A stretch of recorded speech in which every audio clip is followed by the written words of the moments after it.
আগরতলা শহরের প্রতিটি কোণায় পরিশ্রুত পানীয় জল পৌঁছে দিতে বদ্ধপরিকর আগরতলা পৌর নিগম। মেয়র দীপক মজুমদার।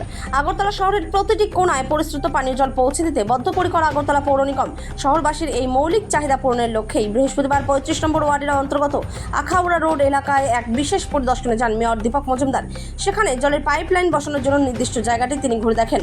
সংবাদ মাধ্যমকে মেয়র কি বলছেন শুনে নেব। ত্রিপুরা থেকে বিক্রম কর্মকারের রিপোর্ট, বিগ নিউজ বাংলা।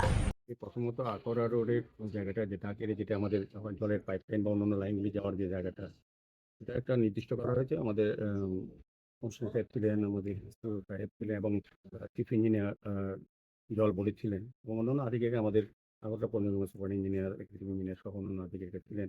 আমাদের এমএসি মেম্বার প্রসারকান্ত ভট্টাচার্য ছিলেন, মনিকান্তি দেব রায়, নিতু দেব, ভৌম মহোদয় সহ সবাই ছিলেন, মোটামুটি এলাকার যারা কর্পোরেটররা।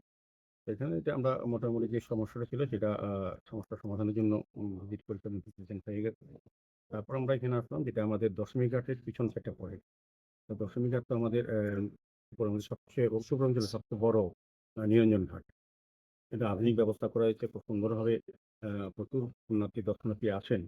তো এটার যে উত্তর দিকে যে জায়গাটা, নদীর হাওড়া নদীর যে পাড়টা, এইখানে কিছু জনগণের বাড়িঘর ছিল। এগুলি যদি এখান থেকে দেখতে ভালো লাগলো না, তারও প্রাণের সময় খুব দুর্ভোগ পোহাত।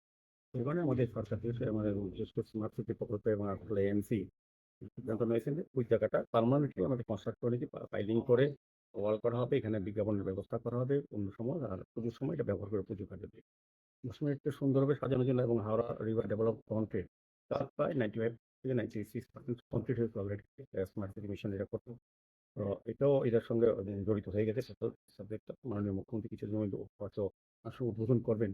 এই কাজটা আমরা 3 মাসের মধ্যে শেষ করবো, পুজোর দশমী বিসর্জনের আগে, যাতে ঘাটটা আরো সুন্দর দেখতে হয় এবং সমস্ত ব্যবস্থাপনা এর মধ্যে কমপ্লিট করার নির্দেশ দেওয়া হয়। অপোজিট তো ওই পারে যে জায়গাটা, মানে এই জায়গাটা, এটা আমরা সাজানো হবে এবং পাইলিং করে ওয়াল করা হবে, গার্ডওয়াল টল দেওয়া হবে। সার্বিক এই বন্যার এই জায়গায় যাতে নদীর পাটা না হয়, এটা একটা ব্যবস্থাপনার মধ্যে থাকবে। পাশাপাশি আমাদের এই জায়গার সৌন্দর্যন করা হবে।